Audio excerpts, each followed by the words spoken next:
Dr. John was my class captain. We always called him a professor since then. He was just the ideal faculty's dream. He is conscientious, he's very hardworking, and when he commits to doing something, he gets it done. He's also multi-talented. He does a lot of things at the same time, yet always with a smile, never a show of exasperation, and just with graciousness. Dr. John has been the department chair of the oldest continuously accredited physical therapy program in the whole of the United States. I think the University of Kansas Medical Center could be very proud to have someone like Emmanuel John representing the institution as one of its alumni. His contributions, his accomplishments all speak for him, but it is mostly his interpersonal skills of relating with people and in the most humble fashion that you could expect of any well-accomplished person.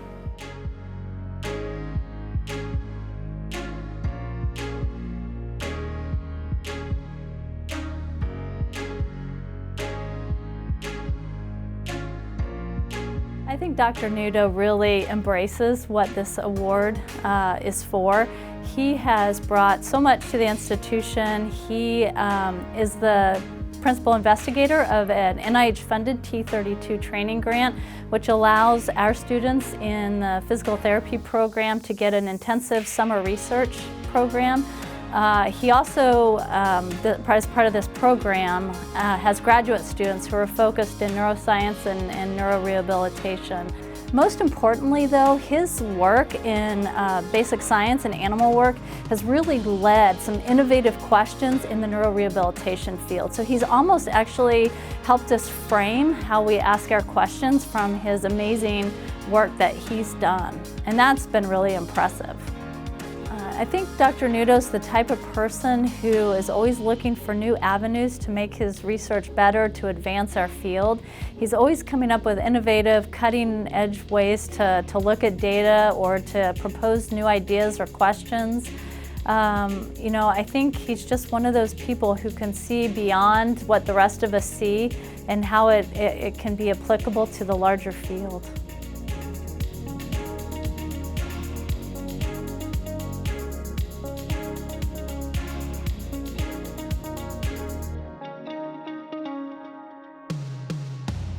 Karen is a great example for this award because she has risen to the top of the profession as the president of the American Association of Respiratory Care. Karen has teamed up with another faculty member that had recently joined our campus here as well, who was originally in Weber State University. And together, those two have started up the first respiratory therapy program in the country of Ghana. Karen is probably one of the most passionate and enthusiastic individuals I've ever met in regards to her profession. She loves the work that she does, and that definitely shines through in her personality, and that also reflects very well as a mentor towards the students that she teaches. I'm honored to be able to work with her and have her as part of the department here on campus. She's a very positive example for our department and for the university.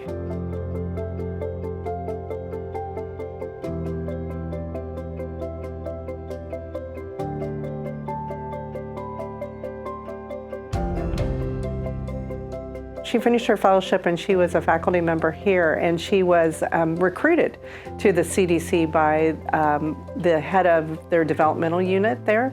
So she started off in the developmental unit there, working with them on what's called First Signs program, which was a program to look at autism and how to detect it early, and to do basically a public service or a public education campaign for parents, for providers, and for child caregivers to help recognize autism early. It's incredible what Georgina has already accomplished in her short professional career, because what we're seeing is not only is autism being recognized more in the communities and in schools and in doctors' offices, but we're also able to do more research as to what the cause of autism is. I think the qualities of a great leader are the ability to inspire, the ability to have people think about what they might be able to do, and the ability to help people or prop people up if they need help in achieving those inspirational and dreamlike kind of things that they want to do. And I think Georgina certainly captures all of those well.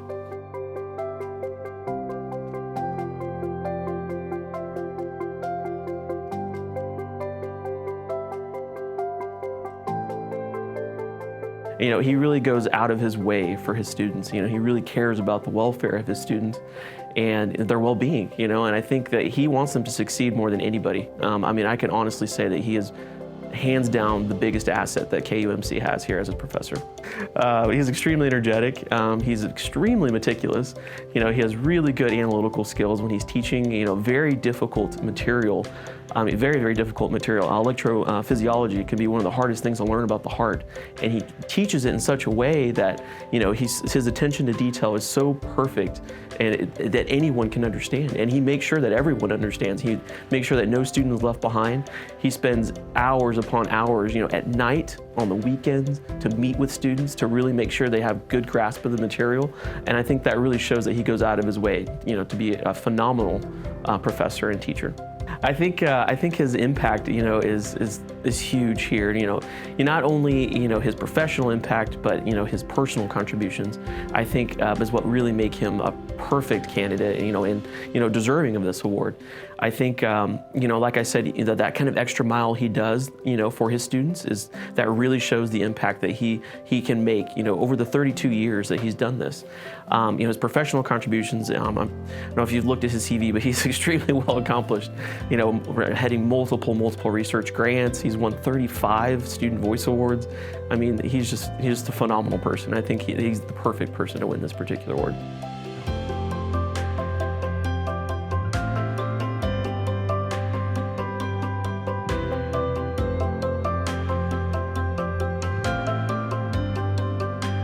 Well, when we first reviewed the number of outstanding applicants or nominations that were made for this award, it looked like it was going to be a difficult task. But as we looked more closely at Dr. Campbell's resume and his recommendations, it became clear pretty quickly that he was the one that deserved this award for this given year. After finishing his training, most of which was here at the University of Kansas, he showed his pioneering spirit by moving to Oregon. Went to Portland, and there he was really the first fully trained pediatric surgeon in the state of Oregon. Of course, his teaching activities continued throughout all of his career. In that regard, he was really a role model, I think, for all of us and hopefully for the students that have followed him and continue to follow him. I think university people would describe him as a pioneer, as a broad thinker, as a creative thinker, those characteristics that clearly exemplify a physician leader. And I think that in itself certainly describes Dr. Campbell, a physician leader.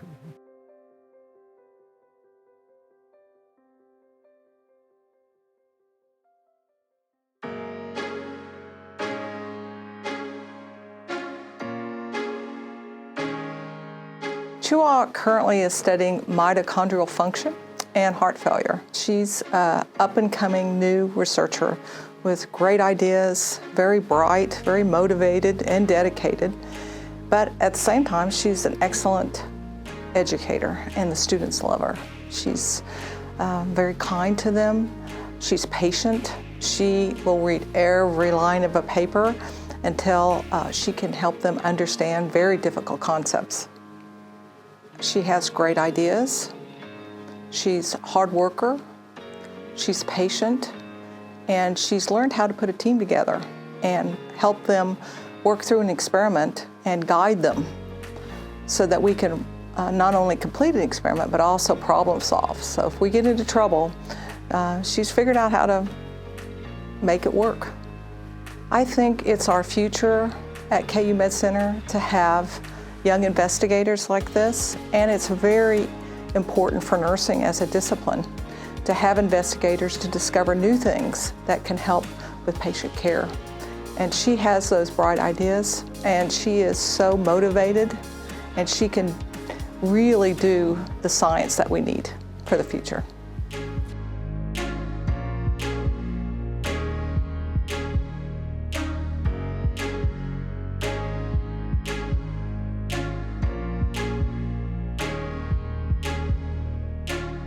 Well, Karen has just been an amazing faculty member for years at the School of Nursing. Her teaching has been exemplary. She not only provides outstanding teaching and shares her expertise in the classroom, but she goes above and beyond. She has developed and grown the BSN Honors Program, where undergraduate students are matched and mentored by faculty researchers, and that really helps them get a taste for research and hopefully then go on to the PhD program. Her research focuses on promoting breastfeeding and lactation, and currently she's just received funding, federal funding, to conduct a study looking at or supporting adolescent moms in breastfeeding. So very important work, contributing to the field, contributing to the health and well-being of young mothers. And with that, she provides service through international organizations, national organizations, and with our own community. She just is a shining star for what an honorary alumni should be.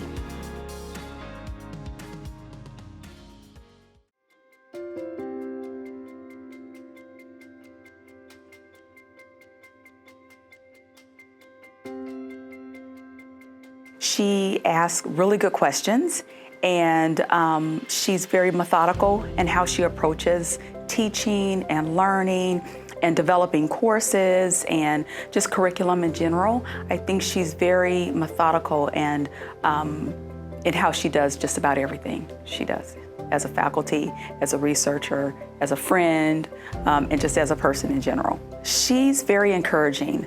Last year when we were working on the MS in Nursing Education specialty, she was very encouraging along the way. It took us several months to do it, and that's not a long time, but the School of Nursing had worked on it before, and so every time we made a step this time around, she was very encouraging. She said, we're one step closer, and then once we got it done, she said, congratulations, but I was like, well, congratulations to the entire team because we all did it, but she was very instrumental in that. And she gives really good feedback, and whether it's positive or opportunities for improvement, the way she does it is very encouraging, and you feel like you can just press forward with just about anything that you're doing. Dr. Bono is very honest, and she encourages others to be very reflective. And again, she's very thoughtful. She gives really good feedback to students and also to faculty and colleagues. And that's one of the things that's really a really good trait about her. And she's a strategist. And so those are some of the things that I would consider. What an honor it is to see our alumni recognized in such a meaningful way by their peers. KU Medical Center is proud to have such distinguished professionals representing us across the spectrum of healthcare. The KU Medical Center Alumni Awards provide us with an opportunity to not only recognize our graduates who have gone on to make significant contributions in healthcare, but also to reconnect with one another and reestablish the bonds that make us alumni of this great institution. I would again like to offer congratulations to all our award recipients and thank everyone for their participation in the awards process.